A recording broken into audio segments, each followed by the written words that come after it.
ঘটনাটা সিনেমার থেকেও নাটকীয়। নিজের বউকে বন্ধুর সঙ্গে যে অবস্থায় দেখে ফেললেন স্বামী, তাতে আর নিজেকে ঠিক রাখতে পারলেন না। মন্দিরে নিয়ে গিয়ে প্রেমিকের হাতে স্ত্রীকে তুলে দিলেন স্বামী। মন্দিরে হলো বিয়ে, নিজের হাতে স্ত্রীর বিয়ে দিয়ে তাকে মুক্ত করে দিলেন স্বামী। বীরভূমের সাঁইথিয়ায় ঘটে যাওয়া এই ঘটনা এখন ভাইরাল সোশ্যাল মিডিয়ায়। জানা গিয়েছে, স্ত্রীকে নিয়ে সতীপীঠ নন্দিকেশ্বরী মন্দিরে গিয়ে তাদের 4 হাত এক করে দিলেন স্বয়ং স্বামী। 8 বছরের দাম্পত্য জীবনের এমন নাটকীয় সমাপ্তি দেখে হতবাক স্থানীয়রাও। পরিবার সূত্রে জানা যায়, সাঁইথিয়ার 8 নম্বর ওয়ার্ডের বাসিন্দা বাপি মণ্ডলের সঙ্গে 9 বছর আগে বিয়ে হয় তারাপীঠের পঞ্চমী মণ্ডলের। তাদের একটি 7 বছরের সন্তানও রয়েছে। বিয়ের পর থেকে এই দুজনের মধ্যে দাম্পত্য কলহ শুরু হয়। পরিস্থিতি এমন পর্যায়ে পৌঁছায় যে পঞ্চমী তার স্বামী বাপির বিরুদ্ধে থানায় অভিযোগ দায়ের করেন, যে মামলা আদালত পর্যন্ত গড়ায়। মামলার পর পঞ্চমী বাপের বাড়িতেই থাকতে শুরু করেন। আর এই সময় তার জীবনে আসে বাপির বন্ধু, সাঁইথিয়ার 16 নম্বর ওয়ার্ডের বাসিন্দা জিৎ কুমার মির্থা। বাপের বাড়িতে থাকা অবস্থাতেই শুরু হয় জিৎ ও পঞ্চমীর মধ্যে প্রেমের সম্পর্ক, যা কার্যত গভীর হয়ে পড়ে।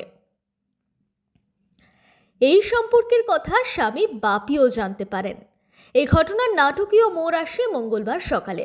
বাপি মণ্ডল বাইপাস এলাকায় তার স্ত্রী পঞ্চমী এবং বন্ধু জিৎকে একসঙ্গে হাতে নাতে ধরে ফেলেন। এরপর কোনো রাগ ঝগড়া বা অশান্তি না করে বাপি এক অবিশ্বাস্য সিদ্ধান্ত নেন। বাপি মণ্ডল নিজেই তাদের নিয়ে সোজা চলে যান সাঁইথিয়ার সতীপীঠ নন্দিকেশ্বরী মন্দিরে। সেখানে লোকজনের উপস্থিতিতে নিজের হাতে বন্ধু জিতের সঙ্গে তার স্ত্রী পঞ্চমীর বিয়ে দেন। বিয়ে দেওয়ার পর বাপি জানান, বউকে বন্ধুর হাতে তুলে দিলাম। ও বলছে আমার সঙ্গে সংসার করবে না, বলছে বন্ধুর সঙ্গে সংসার করব। একসাথে বাড়িটাকে ধরে নন্দেশ্বর মন্দিরে নিয়ে আসি, বিয়ে দিয়ে থানায় নিয়ে গিয়ে দাঁড় করাই। থানায় গিয়ে আমি লিখিত করি, অভিযোগ দিই। এবার থানা বলে যে ও যদি ওর সঙ্গে সংসার করে, ও যেহেতু নাবালিকা নয়, নাবালিকা এখন, ও যদি সংসার করে তাহলে ওর ব্যাপারে ওটা আমরা কিছু বলতে পারি না। এবার আমার একটা যে কেসটা হয়েছে, সেই কেসটাকে বললো ও যে কেসটাকে আমি তুলে দেবো। এবার আমার যে উকিল আছে তার সঙ্গে কথা বলে কবে ডেট করছে সেই ডেট জানাবো। ও ওকে ফোন করে বলেছে আমরা তুলে কেসটা তুলে দেবো। আর আমার ছেলে আমারই থাকবে, আমার ছেলের সঙ্গে ওদের কোনো সাথ নেই, ওরা ছেলে নেবে না, আর ছেলে আমারই থাকবে। কি কারণে ডিভোর্স দেওয়ার কথা উনি বলেছেন? আমার বউ আমার একটা বন্ধুর সঙ্গে ভালোবাসায় জড়িয়ে যায়।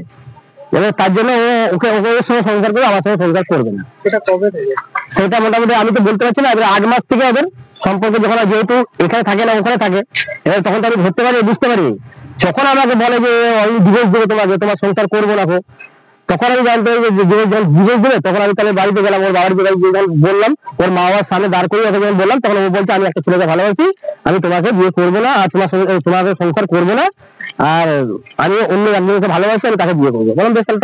বাপি মণ্ডল আরও জানান যে এই সিদ্ধান্তের বিনিময়ে পঞ্চমী তাঁর বিরুদ্ধে দায়ের করা আগের সমস্ত মামলা তুলে নেবেন বলে জানিয়েছেন। তাদের 7 বছরের সন্তানটি থাকবে বাপির কাছে। Bureau report, digital news Bangla.